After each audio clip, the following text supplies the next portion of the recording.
Dears, അപ്പൊ എൻ്റെ എല്ലാ എനർജറ്റിക് ആയിട്ടുള്ള പവർഫുൾ ആയിട്ടുള്ള എല്ലാ മക്കൾക്കും അല്ലെ, നമ്മുടെ 7th പവർഫുൾ മക്കളാണ് നിങ്ങൾ. ഏഗൺ ഫാമിലിയിലേക്ക് ഹാർദമായ സ്വാഗതം. അപ്പൊ നിങ്ങൾ USSന്റെ തകൃതിയായിട്ടുള്ള പ്രിപ്പറേഷനിലായിരിക്കും, നന്നായിട്ട് പഠിക്കുന്നുണ്ടായിരിക്കും അല്ലെ. എല്ലാ സബ്ജക്റ്റും ഏഗൺ ഫാമിലിയിൽ കൃത്യമായിട്ട് പഠിപ്പിച്ചു തരുന്നുണ്ട്. നന്നായിട്ട് പഠിച്ചോളണം, മനസ്സിലാക്കിക്കൊള്ളണം. ഇത് നാളത്തേക്കും എനിക്ക് ഉപകാരപ്രദമാണ് എന്നുള്ള രീതിയിലായിരിക്കണം നിങ്ങൾ പഠിക്കേണ്ടത്.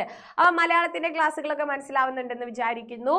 തംബ്നെയിൽ കണ്ടതുപോലെ തന്നെ ആധുനിക കവിത്രയം അല്ലെ, ആധുനിക കവിത്രയം എന്ന് വെച്ചാൽ 3 പേരുണ്ട്. അപ്പൊ ആരൊക്കെയാണ്?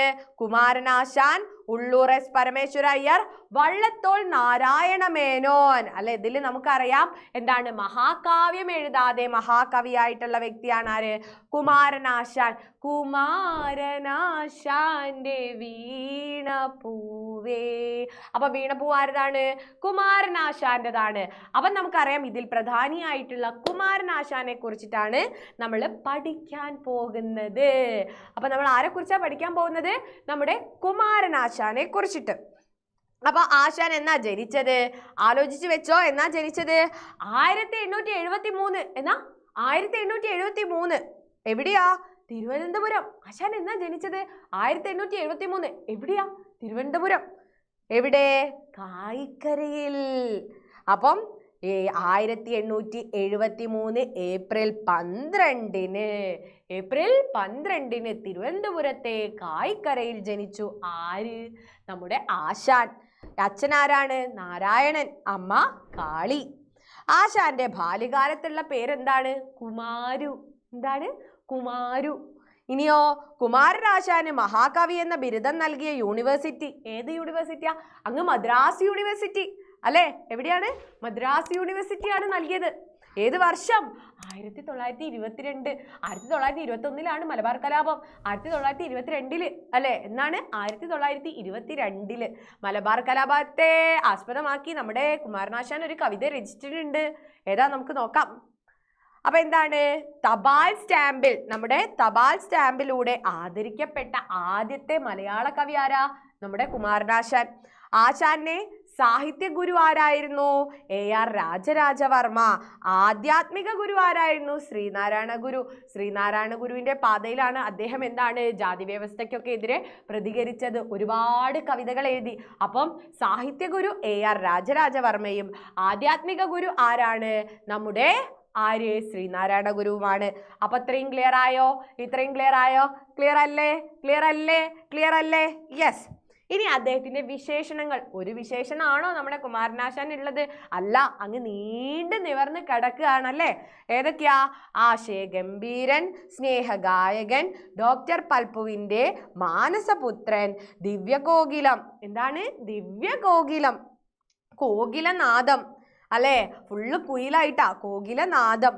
വിപ്ലവത്തിന്റെ ശുക്രനക്ഷത്രം. വിപ്ലവത്തിന്റെ ശുക്രനക്ഷത്രം. പിന്നെ ചിന്നസ്വാമി, നവോത്ഥാനത്തിന്റെ കവി. പിന്നെ എന്താണ്? യെസ്, ദിവ്യ കോകിലം. ഇതൊക്കെയാണ് അദ്ദേഹത്തിന്റെ വിശേഷണങ്ങൾ. ഒന്നുകൂടെ വായിച്ചേക്കാം. ആശയഗംഭീരൻ, സ്നേഹഗായകൻ. ആശാൻ ആശയഗംഭീരൻ, സ്നേഹഗായകൻ, ദിവ്യകോകിലം, ചിന്നസ്വാമി, നവോത്ഥാനത്തിന്റെ കവി. അപ്പൊ അതൊക്കെ നിങ്ങൾ അങ്ങ് ആലോചിച്ച് വെക്കണം. ഇനി എന്താണ്? ആശാന്റെ ആദ്യ കൃതി. ഏതാ ആദ്യ കൃതി? വീണപൂവ്. ഏത് വർഷം? 1907. അപ്പൊ ആദ്യത്തെ കൃതി എന്നാണ് 1907.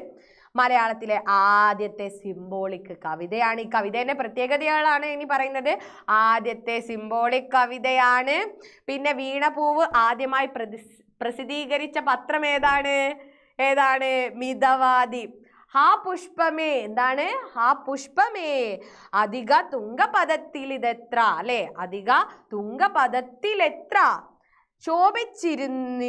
ശോഭിച്ചിരുന്നിതൊരു എന്താണ്? രാജ്ഞി കണക്കേ നീ. ഇത് ഏതിലത്തെ വരിയാ? നമ്മുടെ വീണപൂവിലെ വരിയാണല്ലേ. വീണപൂവിലെ വരിയാണ്. ഹാ പുഷ്പമേ, അധിക തുങ്കപദത്തിലെത്ര ശോഭിച്ചിരുന്നിതൊരു എന്താണ്? എന്ത് കണക്കേ? രാജ്ഞി കണക്കേ നീ അല്ലെ. വീണപൂവിനെ കുറിച്ച് പറയാണ്. ഇനി എന്താണ്, കുട്ടികൾക്ക് വേണ്ടി ആശാൻ എഴുതിയിട്ടുള്ള ഒരു ലഘു കവിതാ സമാഹാരമുണ്ട്. അതേതാ? പുഷ്പവാടി. അല്ലെ, നിങ്ങളൊക്കെ പുഷ്പം പോലെയുള്ളതാണ്. അപ്പൊ അദ്ദേഹം നിങ്ങളെപ്പോലുള്ള കുരുന്നുകൾക്ക് വേണ്ടിയിട്ട് എഴുതിയിട്ടുള്ള കവിതാ സമാഹാരത്തിന്റെ പേരാണ് പുഷ്പവാടി. മലബാറിലുള്ള മാപ്പിള ലഹള ഇപ്പൊ മിസ് പറഞ്ഞു. പശ്ചാത്തലത്തിൽ ആശാൻ രചിച്ച കാവ്യം ഏതാ? ദുരവസ്ഥയാണ്. ഏതാണ്? ദുരവസ്ഥ. മലയാളത്തിലെ ആദ്യത്തെ ഫ്യൂച്ചറിക് കാവ്യമാണ്. ഇനി എന്താണ്, ആശാന്റെ ഏക റിയലിസ്റ്റിക് കവിത. റിയലിസം നമുക്കറിയാം, യഥാതഥാവാദം. എന്താണോ സമൂഹത്തിൽ നടക്കുന്നത് അതെന്താണ് സമൂഹത്തിന്റെ മുഖ്യധാരയിലേക്ക് കൊണ്ടുവരിക. അപ്പം ഏക റിയലിസ്റ്റിക് കവിത, ഫ്യൂച്ചറിസ്റ്റിക് കാവ്യം. ആശാന്റെ നീണ്ട കാവ്യമാണ് ദുരവസ്ഥ. അല്ലെ, ദുരവസ്ഥ. നമ്മുടെയൊക്കെ ദുരവസ്ഥ ഇങ്ങനെ നീണ്ടു നിവർന്ന് കിടക്കുക എന്ന് ആലോചിച്ചാൽ മതി. മാറ്റുവിൻ ചട്ടങ്ങളെ, ഇല്ലെങ്കിൽ മാറ്റുമതു നിങ്ങളെത്താൻ. കേട്ടിട്ടില്ലേ? മാറ്റുവിൻ ചട്ടങ്ങളെ എന്ന് ആഹ്വാനം ചെയ്തിട്ടുള്ള കൃതിയാണ് ഏത്? ദുരവസ്ഥ. ആ ചട്ടം, ഏത് ചട്ടം? അല്ലെ, ഈ ജാതിപരമായിട്ടുള്ള വേർതിരിവുകൾ, മാപ്പിള ലഹള, ഇതൊക്കെയാണ് പശ്ചാത്തലം. ആലോചിക്കണം. ഇനി അടുത്തത്, മാതൃചരമത്തെക്കുറിച്ച് ആശാൻ എഴുതിയിട്ടുള്ള കൃതി. മാതൃചരമത്തെക്കുറിച്ച് ഏതാണ്? അനുതാപം. അനുതാപം. ഇനി മാംസനിബദ്ധമല്ല രാഗം. കേട്ടല്ലോ, ശരീരം, നമ്മുടെ മാംസത്തെ അല്ലെ, ശരീരത്തെ കണ്ടുള്ളതല്ല അനുരാഗം. ഏതിട്ടതായിരിക്കും? ലീലയാണ്. യെസ്, ലീല അല്ലെ, നമ്മുടെ ലൈല മജ്നു അല്ലെ. മാംസനിബദ്ധമല്ല രാഗം. മരിച്ചു കഴിഞ്ഞാലും പ്രണയിക്കും അല്ലെ, മരിച്ചു കഴിഞ്ഞും നമ്മുടെ പ്രണയിനിയെ അല്ലെങ്കിൽ എന്താണ് നമ്മൾ പ്രണയിക്കുന്ന വ്യക്തിയെ അല്ലെ, മരണം കഴിഞ്ഞിട്ടും ആ പ്രണയം നിലനിൽക്കുന്ന ഒരുപാട് പ്രണയങ്ങളുണ്ട് അല്ലെ. നമുക്കറിയാം, നമ്മുടെ കഞ്ചനമാല, അങ്ങനെയൊക്കെ പറഞ്ഞ ഒരുപാട് പ്രണയിനികളുണ്ട്. അപ്പൊ എന്താണ്? മാംസനിബദ്ധമല്ല രാഗമെന്ന് ഉദ്ഘോഷിച്ച കുമാരനാശാന്റെ കൃതിയാണ് ലീല. ലൈല മജ്നു എന്ന കൃതിയുടെ പ്രചോദനം ഉൾക്കൊണ്ടുകൊണ്ടാണ് ആശാൻ ആ കവിത രചിച്ചിരിക്കുന്നത്. ആശാൻ ആരെ സ്വീകരിക്കാനാണ് ദിവ്യകോകിലം എന്ന കവിത രചിച്ചത്? നമ്മുടെ ടാഗോറിനെ സ്വീകരിക്കാനാണ് ദിവ്യകോകിലം അല്ലെ. ടാഗോറിനെ കുറിച്ചാണ് പറയുന്നത്. ടാഗോറും ശ്രീനാരായണ ഗുരുവും തമ്മിലുള്ള സംഭാഷണം തർജ്ജമ ചെയ്തതാരാ? നമ്മുടെ കുമാരനാശാനാ. കുമാരനാശാനെ ദിവ്യകോകിലം എന്ന് വിളിച്ചത് ആരാ? അങ്ങനെ ഒരു വിളി കിട്ടിയല്ലോ, വിശേഷണം കിട്ടിയല്ലോ. അതാരാ? ഡോക്ടർ എം ലീലാവതിയാണ് വിളിച്ചത്. നമ്മൾ അധികവും അവരുടെ എന്താണ് ഈ പാഠസംഗ്രഹം, അവർ പറഞ്ഞിട്ടുള്ള എന്താണ് പല കുറിപ്പുകൾ അല്ലെങ്കിൽ വിവരണങ്ങളൊക്കെ വായിക്കാറുണ്ട്. അപ്പം അവരാണ് എന്ത്, ഡോക്ടർ എം ലീലാവതി ടീച്ചറാണ് എന്ത് പറഞ്ഞിരിക്കുന്നത്? ദിവ്യകോകിലം എന്ന് ആശാനെ പറഞ്ഞിരിക്കുന്നത്. ആശാന്റെ അച്ചടിച്ച് പ്രസിദ്ധീകരിച്ചിട്ടുള്ള ഗ്രന്ഥം ഏതാ? സുബ്രഹ്മണ്യ ശതകം അല്ലെ, എന്താണ് സ്തോത്രം. ഇനി കുമാരനാശാനെ വിപ്ലവത്തിന്റെ ശുക്രനക്ഷത്രം എന്ന് വിശേഷിപ്പിച്ചത് മുണ്ടശ്ശേരിയുടെ കൃതി ഏതാണ്? യെസ്, മനുഷ്യ കഥാനുഗായികൾ. അപ്പൊ നിങ്ങൾ ആലോചിക്കണം, മുണ്ടശ്ശേരിയുടെ കൃതിയാണ് മനുഷ്യ കഥാനുഗായികൾ. മുണ്ടശ്ശേരി മാസ്റ്റർ അല്ലേ, നമുക്കറിയാം വിമർശനത്തിന്റെ അത്യുന്നതിയിൽ നിൽക്കുന്ന വ്യക്തിത്വം. ആശാൻ തർജ്ജമ ചെയ്തിട്ടുള്ള, നമ്മുടെ കുമാരനാശാൻ വിവർത്തനം ട്രാൻസ്ലേറ്റ് ചെയ്തിട്ടുള്ള നാടകം ഏതാ? പ്രബോധ ചന്ദ്രോദയം അല്ലെ, അത് നാടകമാണ്. പ്രബോധ ചന്ദ്രോദയം ഒരു നാടകമാണ്. ആശാൻ രചിച്ച നാടകം ഏതാണ്? ഇനി ആശാനും നാടകം എഴുതിയിട്ടിട്ട് അത് ഏതൊക്കെയാണ്? മൃത്യുഞ്ജയം, അത് നമുക്കറിയാം. പിന്നെ അതുപോലെ തന്നെ വിചിത്ര വിജയം. മൃത്യുഞ്ജയവും വിചിത്ര വിജയവും ആശാൻ രചിച്ചിട്ടുള്ള നാടകമാണ്. സ്വാതന്ത്ര്യം തന്നെ അമൃതം, സ്വാതന്ത്ര്യം തന്നെ ജീവിതം, പാരതന്ത്ര്യം. ഇവിടെ ഒരു പൂജയുണ്ട്. പാരതന്ത്ര്യം മാനികൾക്ക് മൃതിയേക്കാൾ ഭയാനകം അല്ലെ. അഭിമാനമുള്ളവന് സ്വാതന്ത്ര്യം തന്നെയാണ് അമൃതം. സ്വാതന്ത്ര്യം തന്നെയാണ് നമ്മുടെ ഫ്രീഡം, തന്നെയാണ് നമ്മുടെ ജീവിതം അല്ലെ. ചങ്ങലയ്ക്കുള്ളിൽ ബന്ധനം, അതായത് എന്താണ് നമ്മുടെ ഈ ഒരു തത്തയെ അല്ലെ, കാഞ്ചനമായിട്ടുള്ള അല്ലെങ്കിൽ സ്വർണ്ണവർണ്ണ കൂട്ടിൽ അതിനെ ഇട്ട് കഴിഞ്ഞാലും അല്ലെ, എന്തൊക്കെ അതിന് കൊടുത്തു കഴിഞ്ഞാലും, കൂട്ടിൽ വെച്ച് കൊടുത്തു കഴിഞ്ഞാലും അതിനതല്ല വേണ്ടത്, സ്വാതന്ത്ര്യമാണ്. അതിന്റെ ആകാശത്ത് പറക്കാൻ അതിനെ വിടുക എന്നുള്ളതാണ് അതിന് അതിനെ നമ്മൾ സ്നേഹിക്കുന്നുണ്ടെങ്കിൽ ചെയ്യേണ്ടത്. അപ്പോൾ ഈ സ്വാതന്ത്ര്യം ഹനിക്കപ്പെടുക എന്നുള്ളത് തന്നെയാണ് എന്ത്, മൃതിയേക്കാൾ ഭയാനകം. അപ്പം പാരതന്ത്ര്യം മാനികൾക്ക്, ഒരു അഭിമാനിക്ക് അല്ലെ, അവന്റെ സ്വാതന്ത്ര്യത്തെ ഹനിക്കുന്നതാണ് എന്ത്, മരണത്തെക്കാൾ, മൃതിയേക്കാൾ ഭയാനകം, പേടിപ്പിക്കുന്നത്. ആരുടെ വരിയാണ്? നമ്മുടെ കുമാരനാശാന്റെ വരിയാണ്. ഇനി എഡ്വിൻ അർണോൾഡിന്റെ എന്താണ് ലൈറ്റ് ഓഫ് ഏഷ്യ എന്ന കൃതി മലയാളത്തിലേക്ക് ആശാൻ തർജ്ജമ ചെയ്തത് ഏത് പേരിലാണ്?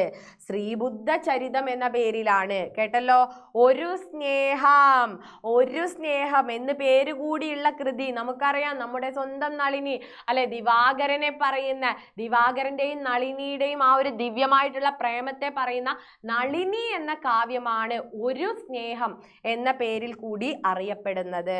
കുമാരനാശാൻ രചിച്ച നളിനി എന്ന കൃതിക്ക് അവതാരിക എഴുതിയതാരാ? ആരായിരിക്കും? അദ്ദേഹത്തിന് ഇഷ്ടപ്പെട്ട, അദ്ദേഹത്തിന്റെ സാഹിത്യ ഗുരുവായിട്ടുള്ള AR രാജരാജവർമ്മയാണ്. ഇനി AR രാജരാജവർമ്മയുടെ മരണത്തിൽ അനുശോചിച്ച് സങ്കടപ്പെട്ടുകൊണ്ട് ആശാൻ എഴുതിയിട്ടുള്ള കൃതിയാണ് ഇത്, പ്രരോദനം. പ്രരോദനം, പ്രരോദിപ്പിക്കുക എന്ന് ആലോചിച്ചാൽ മതി. പ്രരോദനം ഉള്ളൂരിന്റെ അവതാരികയോടുകൂടി പുറത്തിറങ്ങിയ ആശാന്റെ കൃതി, ഉള്ളൂരിന്റെ അവതാരികയോടുകൂടി പുറത്തിറങ്ങിയത് ചണ്ടാല ഭിക്ഷുകി അല്ലെ, ചണ്ടാല ഭിക്ഷുകി. ആശാൻ സ്ഥാപിച്ച ബുക്ക് ഡിപ്പോ ഏതാണ്? ശാരദ ബുക്ക് ഡിപ്പോയാണ്. ആശാൻ സ്ഥാപിച്ച പത്രം വിവേകോദയം എന്താണ്? അപ്പൊ ആലോചിക്കുക, ആശാന് വിവേകമുണ്ട് അല്ലെ, അപ്പം വിവേകോദയം, ആശാന്റേത് വിവേകോദയം. ആശാന്റെ ഏറ്റവും അവസാന കൃതി ഏതാന്ന് ചോദിച്ചാൽ അത് കരുണയാണ്, വാസവദത്തയുടെ കരുണയാണ്. കേട്ടല്ലോ, വാസവദത്തയുടെ എന്താണ് ആ ഒരു കവിതയാണ്. അപ്പം വാസവദത്ത എന്ന് പറയുന്ന വേശ്യയെ കുറിച്ചിട്ടാണ് അതിൽ പറയുന്നത്. ഇനി ഏതാണ്? വഞ്ചിപ്പാട്ട് വൃത്തത്തിലാണ് എഴുതിയിട്ടുള്ളത്. ഇത് വഞ്ചിപ്പാട്ട് വൃത്തത്തിൽ എഴുതിയിട്ടുള്ള ആശാന്റെ ഒരേ ഒരു കൃതി കൂടിയാണിത്. ഇനി മറ്റ് കൃതികൾ, സൗന്ദര്യലഹരി പഠിക്കാനില്ലേ?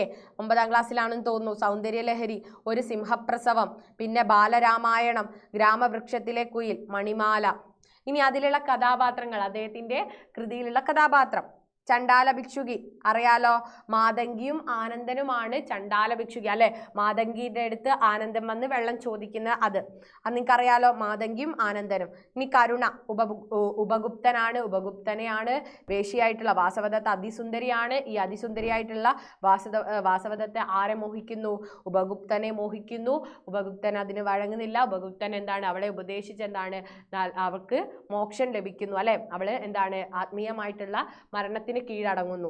അപ്പൊ വാസവദത്ത അറിയാം, നളിനി അറിയാം. ദിവാകരന്റെയും നളിനിയുടെയും ആ ഒരു ദിവ്യമായിട്ടുള്ള സ്നേഹത്തെ കുറിച്ചാണ് അവിടെ പറയുന്നത്. ഇതുപോലെ തന്നെ ഇവര് കളിക്കൂട്ടുകാരായിരുന്നു. നമ്മുടെ ദിവാകരൻ എങ്ങനെയാണ് സന്യാസിയാകുന്നു, നളിനി എങ്ങനെയാണ് ദിവാകരനെ അന്വേഷിച്ചിട്ട് എന്താണ് ആ ഒരു ഹിമാലയത്തിന്റെ അവിടെ എത്തുന്നു. അവിടെ എത്തിയിട്ട് എന്താണ് ദിവാകരൻ ജീവിതത്തിനെ കുറിച്ചിട്ടുള്ള പല സത്യങ്ങളും പറഞ്ഞു കൊടുക്കുന്നു. നളിനിക്ക് എന്താണ് മനസ്സിലാകുന്നു, ജീവിതത്തിന്റെ ആ ഒരു സത്യം മനസ്സിലാവുകയും നളിനി എങ്ങനെയാണ് ആത്മീയതയുടെ പാത സ്വീകരിക്കുന്നു. ഇനി ലീലയിലുള്ളതാണ് മദനനും ലീലയും മാധവിയും. ദുരവസ്ഥയിലുള്ളതാണ് സാവിത്രി ചാത്തൻ. ഇനി 1924 ജനുവരി 26 പല്ലയനാറ്റിൽ ഉണ്ടായിട്ടുള്ള അല്ലെ പേരാണ്, ബോട്ടിന്റെ പേരാ റെഡീമർ ബോട്ട് അപകടത്തിലാണ് നമ്മുടെ ആശാൻ മരിക്കുന്നത്. പിന്നെ മരണപ്പെട്ട സ്ഥലമാണ് കുമാരകോടി. പിന്നെ ആശാൻ സ്മാരകം സ്ഥിതി ചെയ്യുന്നത് എവിടെയാണ്? തോന്നയ്ക്കലാണ്. തോന്നയ്ക്കൽ പഞ്ചായത്തിലെ ഓരോ അരിമണിയും ഞാൻ എന്താണ് പെറുക്കിയെടുത്തു, കേട്ടിട്ടില്ലേ? അപ്പം തോന്നയ്ക്കൽ 1958. അപ്പൊ ഇത്രയാണ് കുമാരനാശാനെ കുറിച്ച് നിങ്ങൾ അറിഞ്ഞിരിക്കേണ്ടത്. ഇത് മാത്രമല്ല, ഇതിൽ കൂടുതലുണ്ട്. എന്നാലും നിങ്ങൾ പ്രധാനമായിട്ടും അറിഞ്ഞിരിക്കേണ്ടത് ഇത്രയും കാര്യങ്ങളാണ്. ഇത് അപ്പോൾ ഇതോടുകൂടി നിങ്ങൾ ആശാനെ കുറിച്ചിട്ടുള്ള ഏകദേശം ഒരു ധാരണ ലഭിച്ചിട്ടുണ്ടാവും എന്ന് മിസ് വിചാരിക്കുകയാണ്. അപ്പം നമുക്ക് അടുത്ത വീഡിയോ ആയിട്ട് അടുത്ത ക്ലാസ്സിൽ കാണാം. അപ്പം നിങ്ങൾ മാക്സിമം ലൈക്ക് ചെയ്യുക, നിങ്ങളുടെ സംശയങ്ങളൊക്കെ ചോദിക്കുക. അപ്പം see you, bye bye.